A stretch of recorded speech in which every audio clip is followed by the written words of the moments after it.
Bonjour et bienvenue dans les 4V, Edwige Diaz. Bonjour, merci beaucoup. Alors heureuse?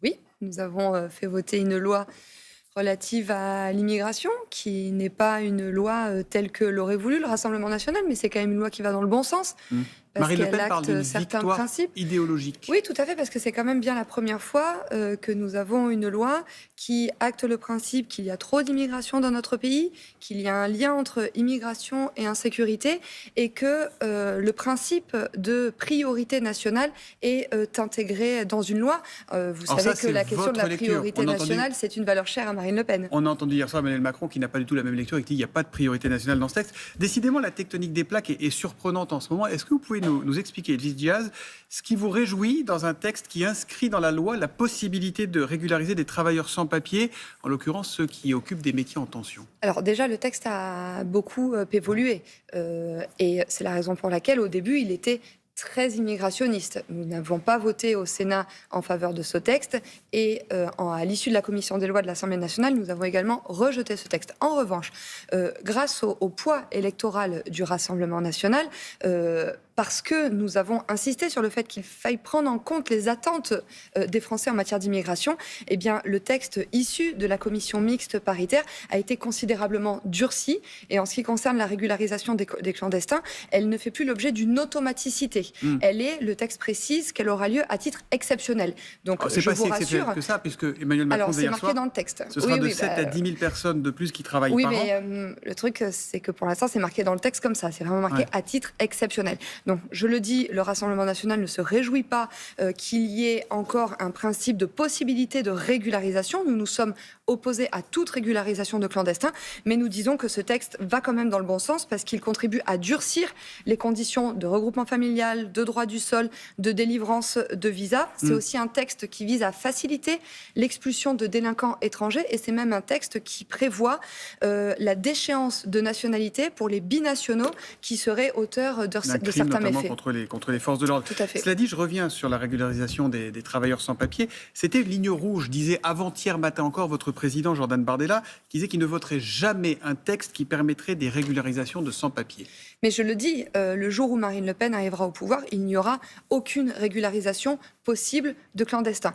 Pour autant, je le dis, la régularisation des clandestins n'est plus une automaticité, elle arrivera à titre exceptionnel et quand nous arriverons au pouvoir, bien sûr, nous reviendrons sur ce principe. Vous voyez plus là une prime à l'illégalité susceptible de créer un appel d'air?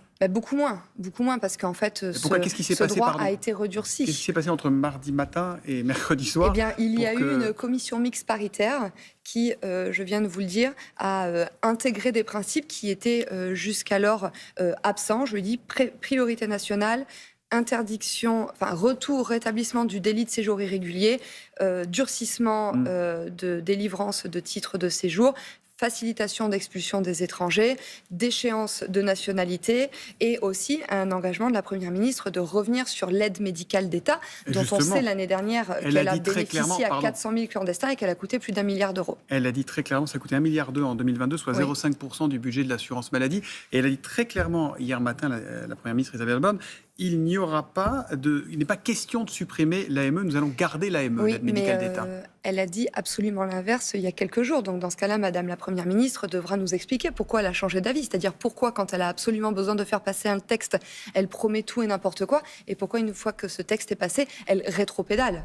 Je pense que ça n'est pas très sérieux de la part de Madame la Première ministre, surtout quand on sait que 75% des Français sont favorables à une transformation de l'aide médicale d'État en aide médicale d'urgence. En vrai, c'est un coup politique que vous faites ou vous soutenez sincèrement ce texte au RN? Mais vous savez, le Rassemblement national n'est pas, contrairement aux macronistes, dans un état d'esprit de calcul politicien. Nous l'avons toujours dit, depuis que nous avons été élus à l'Assemblée nationale, nous votons tout ce qui va dans le bon sens. Et je le répète, cette loi n'est pas une loi Rassemblement national. Cette loi est imparfaite. Elle représente un acte 1 envers le durcissement de la politique migratoire.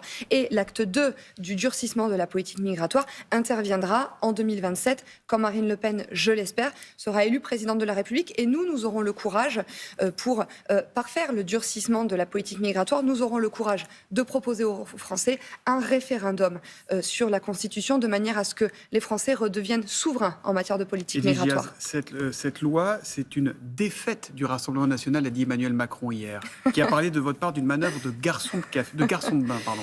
Écoutez, Emmanuel Macron, hier, a parlé pendant 1 heure du Rassemblement national. Ça démontre, premièrement, son obsession.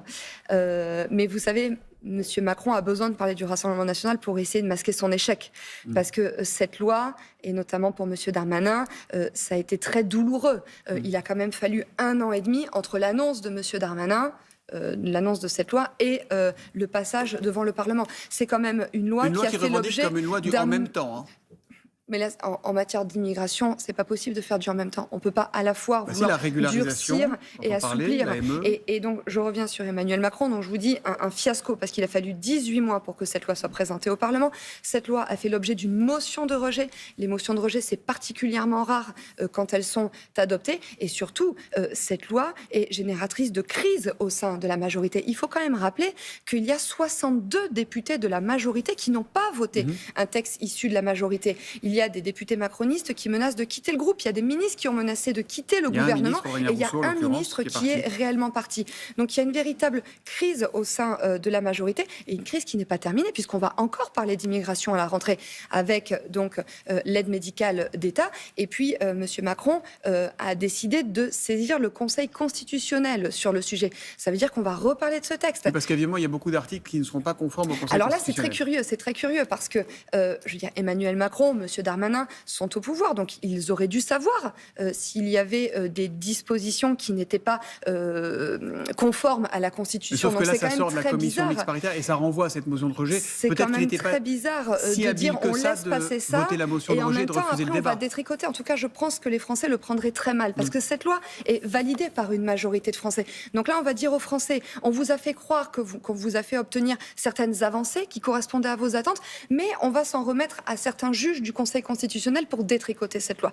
Très sincèrement, je pense que c'est un mauvais coup qui est en train d'être opéré par les macronistes et je le dis aux Français, mesdames et messieurs, quand Marine Le Pen sera élue présidente de la République, vous reprendrez le pouvoir en matière d'immigration et nous vous proposerons un référendum. Edwige Diaz, le chef de l'État a aussi parlé de Gérard Depardieu hier. Il a dénoncé une chasse à l'homme et il a désavoué sa ministre de la Culture qui veut lui enlever sa Légion d'honneur à Gérard Depardieu. Qu'est-ce que vous en pensez ? Je trouve que les propos de M. Depardieu sont parfaitement contestables. Maintenant, très sincèrement, je pense que ce n'est pas au président de la République de se prononcer sur ce sujet.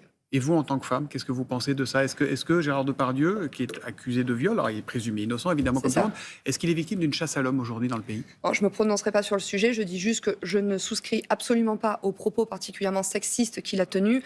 Je n'oublie pas pour autant que c'est un acteur de qualité. Et puis, il y a une charte de déontologie avec la distinction qu'il a reçue. Et en effet, si ces propos ne sont pas conformes à la distinction qu'il a reçue, il faudra envisager son retrait.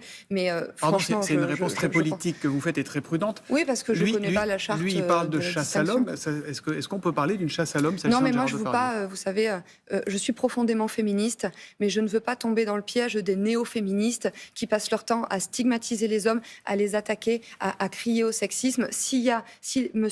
Depardieu a commis des actes répréhensibles, il sera condamné pour le sujet. Mais moi, je ne veux pas tomber dans une espèce de tribunal médiatique.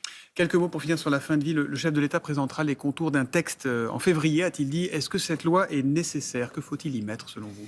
Mais je pense surtout que cette loi doit envisager la fin de vie, non pas seulement par le prisme d'un suicide assisté. Vous savez, il y a un vrai manque dans notre hôpital public aujourd'hui qui a été cassé par Emmanuel Macron. Donc je pense en effet qu'il faut remettre en place des soins palliatifs de qualité. Il faut favoriser l'accompagnement à domicile, l'accompagnement des aidants. Tout ça n'est absolument pas fait par Emmanuel Macron. Et j'espère que pour lui, la voie de sortie ne sera pas facilitée par un suicide généralisé en France. Moi, je suis très respectueuse de la vie. Oui, ça mérite un débat parce que les Français le demandent. Merci beaucoup Edwige Diaz d'être venue dans les 4V. Bonne journée à vous.